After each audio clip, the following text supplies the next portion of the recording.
Okay, well, Rocky's had a pretty good day today. He's had catnip, and he's going to have a Lickie Treat. If you weren't fixed, I'd get him a female cat in heat, but he's been fixed, so there's no point doing that. That would round things off nicely, though, eh? Yes. Some a little fun for Rocky. Come on, you, with a female, but it wouldn't do him any good because he's been fixed. But still, he can still enjoy his Lickie Treats. Yes, you can. Hold on a minute here. And he can still enjoy his catnip, which he had earlier. I just got to tear this open. I'm trying my darndest to tear this open with the phone here. Hold on, I gotta put the phone down. Here, you know what I'm gonna do? I'll put the phone right there. Okay, now Rocky's rubbing against it here. Here we go. Ooh, which one this here? This one is chicken. Okay. All right. Yeah. Well, I will tell you a story. Hold on. Here we go. It's coming. There it is. I'm going to tell you guys a story. Kind of a cute story about my Uncle Dave and my Aunt Dorothy. Uncle Dave just passed away last week at 82 years of age. He died on July the 9th. And this is a story my Aunt Dorothy told us one time. Dave and Dorothy were twins. Dorothy's actually taken Dave's passing quite hard, I guess. She's having a hard time with it, which is understandable. It'd be like a part of herself is gone, you know. Anyway, oh, there you go. My goodness, Rocky, look at that stuff. It's good, eh? Anyway, they were born in 1941. So their first day at school would have been around 1947, somewhere in there, because they didn't start school until grade 1 in those days.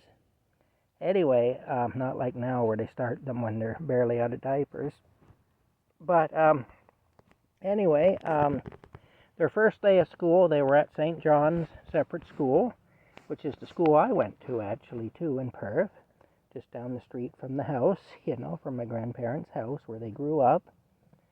And of course, back then, the separate schools, at least, the Catholic schools, had separate yards for the girls and the boys. The boys were on one side of the building and the girls were on the other. They had a separate entrance, a boys' entrance and a girls' entrance. There you go, Rocky. There you go. There's a little bit on my finger there you can get to. Yeah, don't want to waste any, eh? It's good stuff, it is. Anyway, that's all there is. It's all gone. Yeah. Sorry, Rocky, it's all gone. But anyway, at recess time that morning, after they'd been in school for a little while, Dave came over to the girls' yard to see Dorothy. Dave and Dorothy were twins. I don't know if I mentioned that. I think I did, but anyway. Dave came over to see Dorothy, and he says to Dorothy, he says, "I don't like it. What do you think?" And Dorothy says, "I don't like it either." Dave says, "Let's go home." And they just went off down the street. They walked home. And the lady who was out on the yard watching the kids, she was yelling down the street after them, say, children, you can't leave, You can't leave, children. They just went home. That was it. That was it. Dave says, "I don't like it. What do you think?" And she said, "I don't like it either." And he says, "Let's go home." And that's what they did anyway.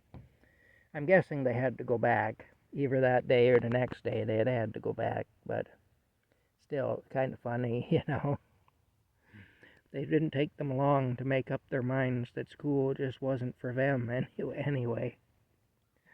But that's the story anyway about my Uncle Dave, who just passed away recently. And my Aunt Dorothy. Yeah. All right. Tomorrow's the wake and Tuesday's the funeral. So I'm going to be busy for a couple days. I'm thinking what I'm going to do now, or very shortly, is I'm going to change into some better clothes. And I'm going to get in the truck and I'm going to drive to the village of Merricksville. And I'll make a video up there.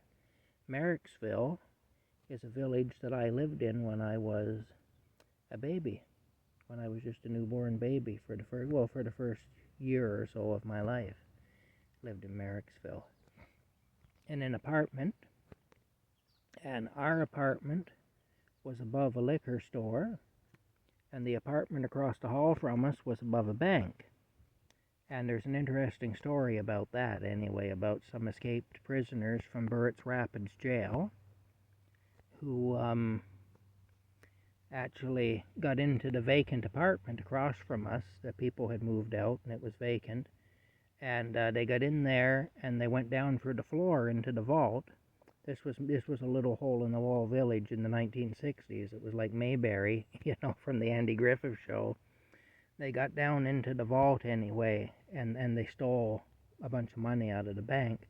And they stole my dad's car, too. My dad had a 1957 Chev convertible, just an old used car back then. Not valuable, collectible it would be if it were around today. Just an old rattletrap of a car back then. Anyway, he had that. They stole that. And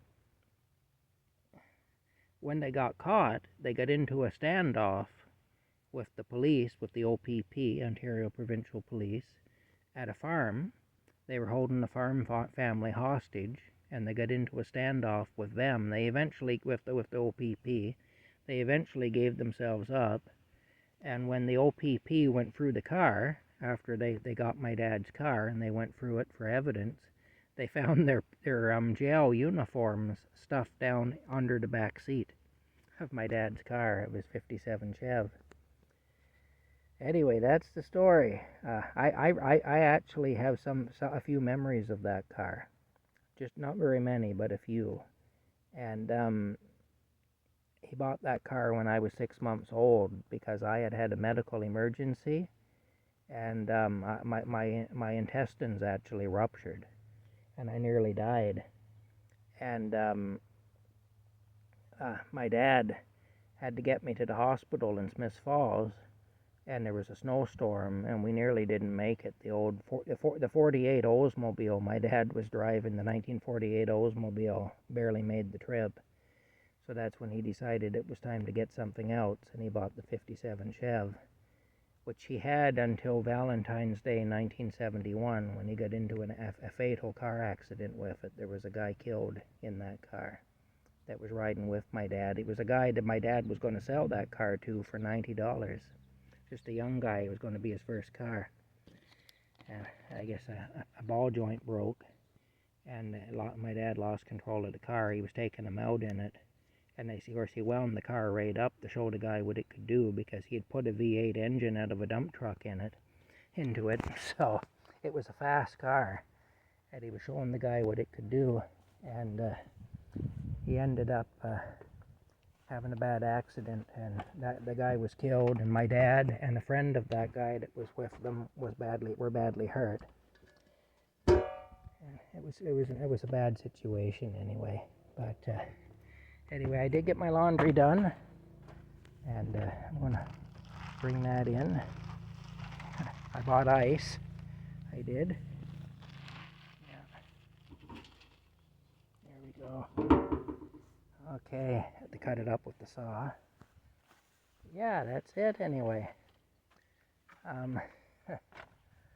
reckon we'll see you later.